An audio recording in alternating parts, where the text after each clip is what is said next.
Arthur Conan Doyle. Conan Doyle, ikonik dedektiv personaj Sherlock Holmes'un yaratıcısıdır. Sherlock Holmes, onun macəraları. Al qırmızı etüd. İkinci hissə, Müqəddəslər ölkəsi. 5-ci fəsil, İntiqam mələkləri. Onlar bütün gecəni dolanbac yollar və daşlı kəsəkli cığırlarla irəlilədilər. Dəfələrlə azdılar. Amma dağlara yaxşı bələd olan Hope yenidən onları doğru istiqamətə çıxartdı. Səhər açılanda qarşılarında vəhşi gözəlliyə malik əsrarəngiz bir mənzərə açıldı. Hər tərəfdən onları qarlı zirvələr əhatələmişdi. Bu zirvələrin hər biri sanki digərinin çiynindən boylanıb üfüqə baxırdı. Daş kəsəkli yamaçlar elə dikidi ki, orada bitən şam və qara şam ağacların sanki yoldan keçənlərin başı üzərində asılmışdı. Və adama elə gəlirdi ki, azca külək əssəydi, yolcuların üstünə aşacaqdı. Yəqin ki, bu təşvişlər nahaq yerə deyildi. Boş vadi yuxarıdan aşmış ağaclarla və qaya parçaları ilə dolu idi. Qaçaqlar vadinin keçdikləri zaman yaxınlıqda nəhəng bir daş parçası sakit dərələrdə əks-səda yaradaraq boşluq gürültü ilə aşağı yuvarlandı və yorğun atları hürkütdü. Günəş yavaş-yavaş qalxmağa başlamışdı. Qarlı zirvələr bayram şamları kimi bir-birinin ardınca yanıb işıqlanmağa başladı. Yolçular bila-ixtiyar bu möhtəşəm bir mənzərəyə mavalih oldular. Hətta duyduqları fərəh hissi onlara yeni güc vermişdi. Hansısa dərədən axan kiçik çayın kənarında dayanıb biraz yemək yedilər. Atlara su verdilər. Lucy və atası məmnuniyyətlə burada biraz da qalmaq istəyərdilər. Ancaq Jefferson Hope'un fikri qəti idi. Onlar artıq dalımızca düşüblər, o dedi. İndi hər şey cəld tərpənməyimizdən asılıdır. Carsona çataq, sonra lap ömrümüz boyu istirahət edə bilərik. Bütün günü onlar dar yollarla dərələrdən keçib getdilər və axşama qədər təxmin etdiklərinə görə öz düşmənlərindən 30 mil aralıda idilər. Onlar soyuq küləkdən qoruyacaq qaya çıxıntısının altında gecələmək üçün yer seçdilər və orada qızınmaq üçün bir-birinə sıxılıb bir neçə saat yatdılar. Amma dan yeri sökülənə qədər yenidən yola çıxdılar. Onlar heç bir təqib əlamətinə rast gəlmədilər. Buna görə də Jefferson Hope artıq düşünməyə başlamışdı ki, qəzəblərinə tuş gəldikləri qorxunc təşkilatdan canlarını qurtara biliblər. O, bu təşkilatın dəmir əllərinin nə qədər uzağa çatdığını və tezliklə yumruq kimi onları əzib məhv edəcəyini bilmirdi. İkinci günün yarısında qıt olan qida ehtiyatları demək olar ki, tükənmişdi. Amma bu ovçunu çox da narahat etmirdi. Dağlarda heyvan tapmaq mümkün idi. Əvvəllər tez-tez tüfəngin köməyi ilə özünə qida əldə etmişdi. Daldalanacaq yer seçib quru budaqları topladı və Lucy ilə qoca Ferrie'nin qızına bilməsi üçün tonqal qaladı. Onlar dəniz səviyyəsindən təxminən 5000 funt hündürlükdə idilər. Buna görə də hava kəskin şəkildə soyumuşdu. Hope atları bağlayıb Lucy ilə sağollaşdı. Tüfəngini çiyninə aşırıb o vaxtırmağa getdi. Biraz aralanmışdı ki, geriyə dönüb baxdı. Qoca ilə qız tonqalın yanında oturmuş, onların arxasında isə bağlanmış atlar tərpənmədən dayanmışdılar. Hope uzaqlaşdıqca onlar qayanın arxasında görünməz oldular. O, dərələri gəzərək 2 mil yol getdi. Amma heç nə tapmadı. Hərçənd ağac qabıqlarının soyulmasından və digər əlamətlərdən belə nəticəyə gəldi ki, haradasa yaxınlıqda çoxlu ayı yaşayır. 2-3 saat boş yerə vaxt itirdikdən sonra çarəsiz halda geri dönmək istəyirdi ki, birdən gözlərini qaldırıb elə bir şey gördü ki, sevindiyindən ürəyi əsdi. Qaya çıxıntısının üstündə ondan 300-400 funt hündürlükdə ilk baxışdan qoça oxşayan, amma nəhəng buynuzları olan bir heyvan dayanmışdı. Dağ keçisi, heyvanın adı belə idi. Yəqin Hope'un aşağıdan görə bilmədiyi sürünün başçısı idi. Xoşbəxtlikdən qoç əks tərəfə baxırdı və ovçunu görmürdü. Jefferson Hope yerə uzanıb tüfəngin lüləsini daşın üstünə qoydu və tətiyi çəkməzdən əvvəl yaxşıca nişan aldı. Nəhayət atəş açdı. Heyvan yuxarı tullanıb uçurumun qırağında səndələndi və dərəyə yıxıldı.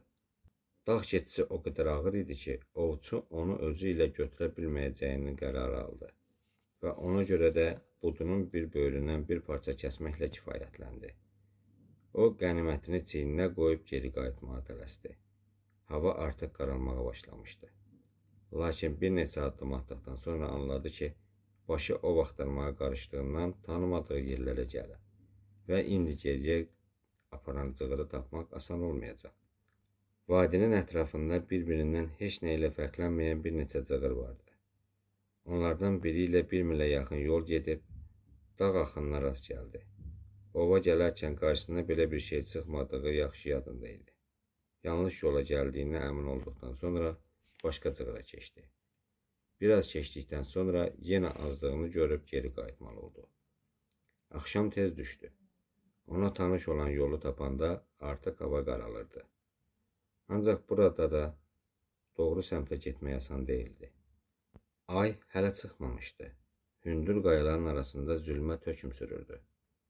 Yükün ağırlığından əyilən və dəfələrlə azdığı üçün yorulub əldən düşən Jefferson Hope büdrəyə-büdrəyə irəliləyir, hər addımda Lucy'yə daha da yaxınlaşdığını və apardığı ətin səfərin sonuna qədər onlara çatacağını düşünüb özünə ürək-dirək verirdi. Nəhayət, Lucy'ni və atasının qoyub getdiyi cığırın girişinə çatdı. Hətta qaranlıqda da Hope vadinin ətrafında qayaları tanıya bilmişdi. Yəqin artıq ondan ötürü narahat olmağa başlayıblar. Axı 5 saata yaxın idi ki, buradan getmişdi, deyə öz-özünə düşündü. Qəlbi sevinclə doldu. Əlini ağzına aparıb qayıtdığını xəbər vermək üçün fit çaldı. Uzaqdan əks-səda eşidildi. Susub cavab gözlədi. Ancaq qaranlıq qayalarda dönə-dönə əks-səda verən öz səsindən başqa heç nə eşitmədi. Bu dəfə lap bəkdən qışqırdı. Lakin yenə də biraz bundan əvvəl ayrıldığı dostlarından cavab gəlmədi. Tutqun, anlaşılmaz həyəcan ürəyini sıxdı. Çiynindəki yükü yerə atıb başı alovlu irəli qaçdı. Qayanı keçib tonqal qalanan meydançanı gördü. Orada bir topa gül hələ də tüstülənirdi. Lakin görünür, o gedəndən sonra tonqalı alışdırmamışdılar. Ətrafda yenə həmin ölü sükut hökm sürürdü. Onun tutqun həyəcanı qəti qorxuya çevrildi. Qaçıb yaxına gəldi. Tüstülənən ocağın yanında bir canlı da yox idi. Qız, qoca, atlar hamısı yoxa çıxmışdı. Aydın idi ki, o getdikdən sonra burada qorxunc bir fəlakət heç bir iz buraxmadan onları haqlayan fəlakət baş vermişdi. Ağır zərbədən sarsılan Jefferson Hope'un birdən başı hərləndi. Gözləri qaraldı və o yıxılmamaq üçün tüfənginə söykənməli oldu. Amma o diribaş adam idi. Ona görə də özünü tez ələ aldı. Közələn çubuqlardan birini götürüb üfürərək onu yenidən alışdırdı və onu məşəl kimi tutaraq balaca düşərgəni gözdən keçirməyə başladı. Torpaq at ayaqlarından tapdaq-tapdaq olmuşdu. Deməli, qaçaqların üstünə böyük bir atlı dəstəsi hücum etmişdi. İzlərin istiqamətindən görünürdü ki, onlar Salt Lake City'yə tərəf geri qayıtmışdılar. Aydın idi ki, qoca ilə qızı da özləri ilə aparmışdılar. Jefferson Hope demək olar ki, buna əmin idi. Lakin birdən ürəyi titrədi. Əsəblər oynadı.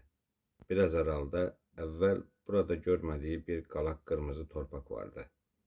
Şübhəsiz bu yeni doldurulmuş qəbir idi. Gənc ovçu yaxına gəldi. Torpağa çubuq sancılmışdı. Haçalanmış ucuna isə kağız parçası bərkitmişdilər. Jefferson Hope qısa, lakin aydın anlaşılan yazını oxudu. Salt Lake City'li John Ferrier 4 avqust 1860-cı ildə vəfat edib. Demək, biraz əvvəl ayrıldığı cəsur qoca fermer artıq sağ deyil.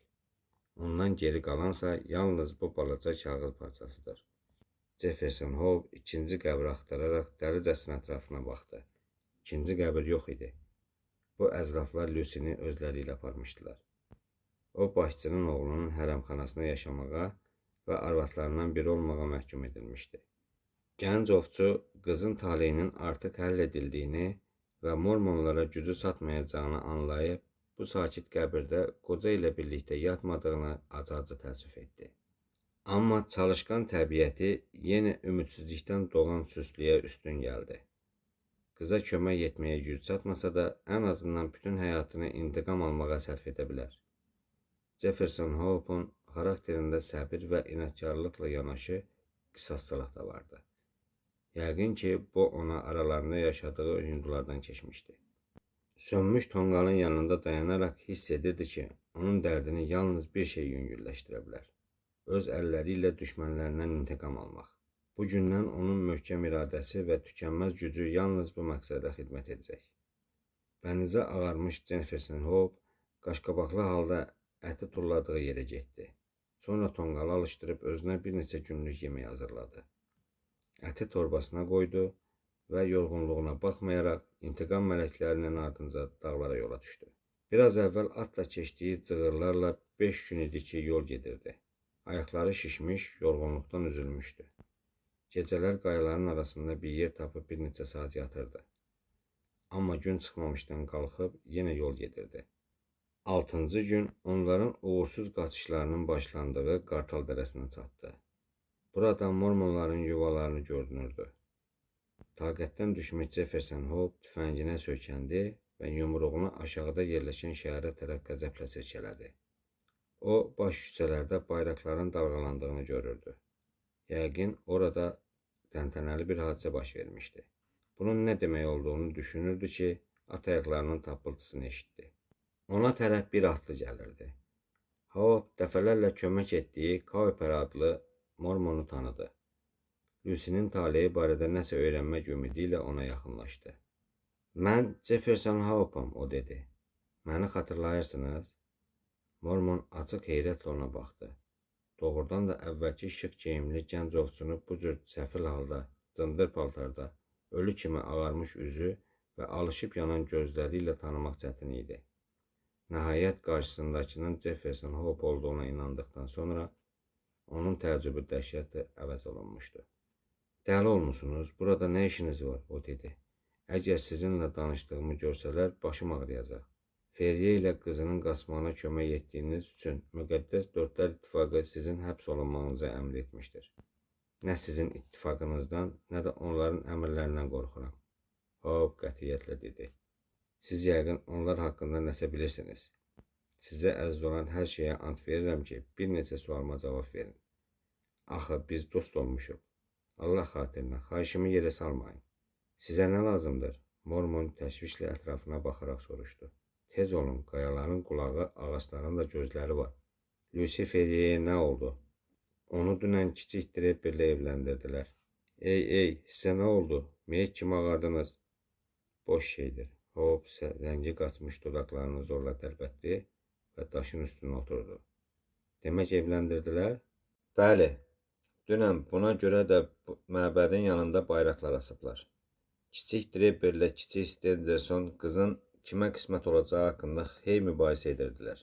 Hər ikisi qoca fermerlə qızını təqib edən dəstədə olmuşdular. Stenderson qızın atasını öldürdüyü üçün biraz üstünlük qazanmışdı. Lakin şurada Draper'in tərəfdarları çox idi. Bu səbəbdən Peyğəmbər qızı ona verdi. Ancaq məncə bu uzun sürməyəcək. Qızın üzündən görünürdü ki, yaşamaq istəmir. Elə bil ərə gedən qadın deyildi, ruh idi. Nə oldu, gedirsiniz?" "Gedirəm," Jefferson Hope ayağa qalxaraq dedi.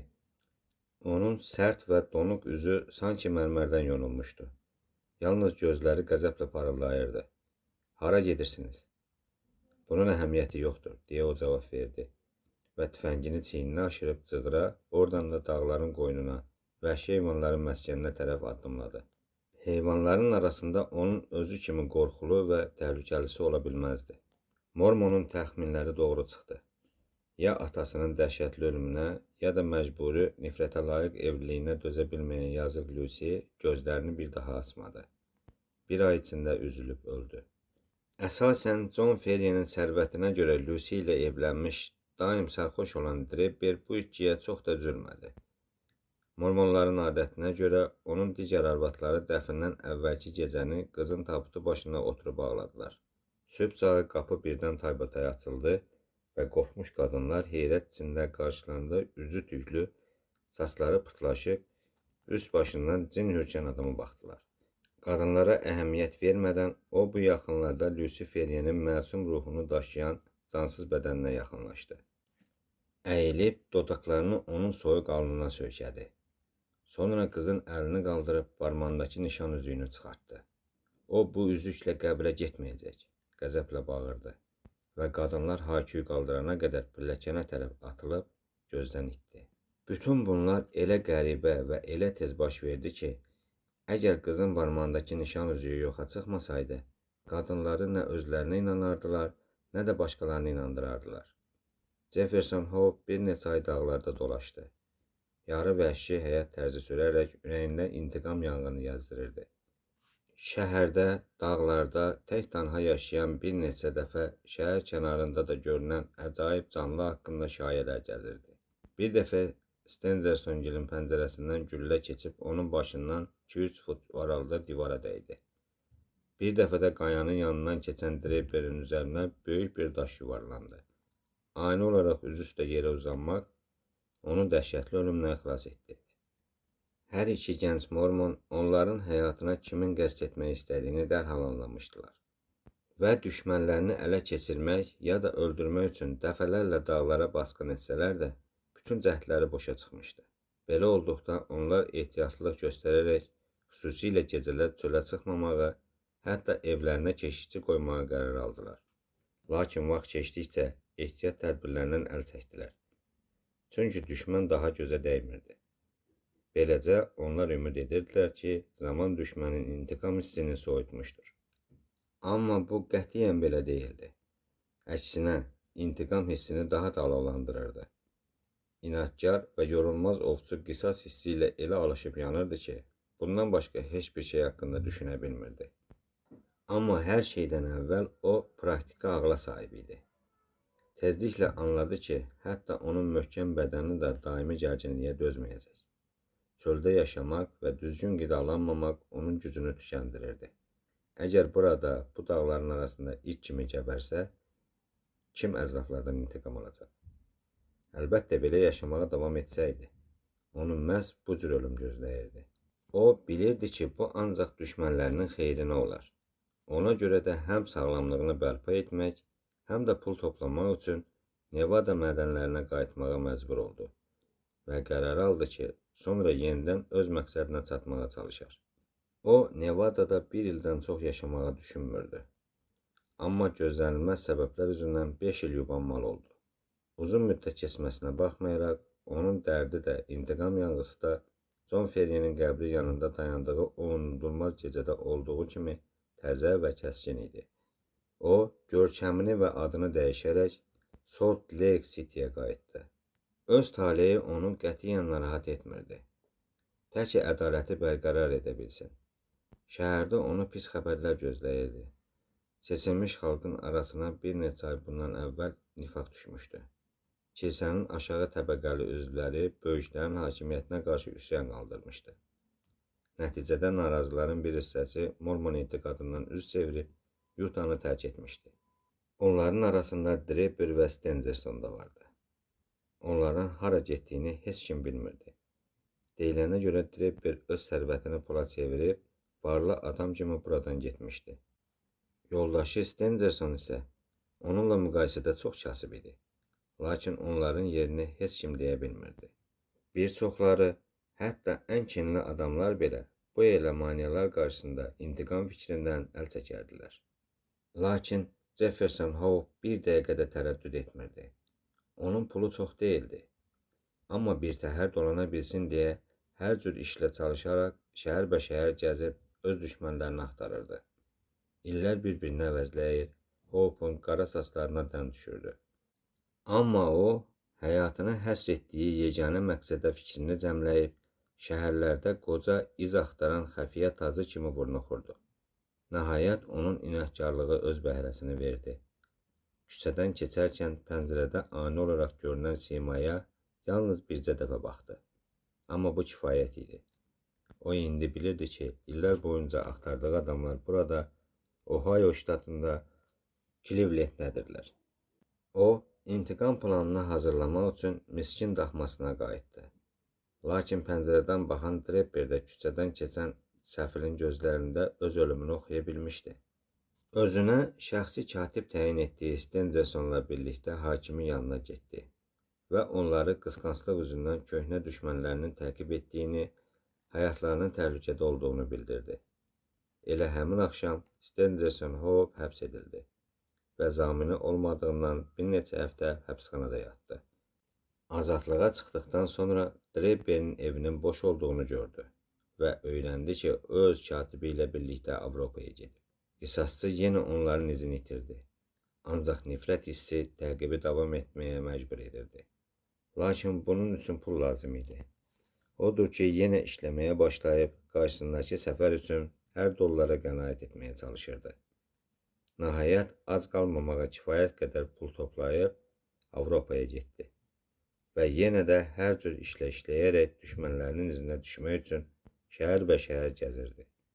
Lakin onları yaxalamaq olmurdu. O, Peterburqa çatanda Draper və Stenderson artıq Parisə getmişdilər. Hope özünü ora çatdırıb öyrənir ki, onlar biraz əvvəl Kopenhagenə gediblər. O, Danimarkanın paytaxtına da gecikdi. Draper ilə Stenderson Londona yollanmışdılar. Nəhayət, Hope onları burada yaxalaya bildi. Orada nə baş verdiyini, yaxşı olar ki, onsuz da çox şey üçün borclu olduğumuz Doktor Watsonun gündəliyinə yazılan ifadələrdən, qoca ovçunun dediklərindən öyrənək.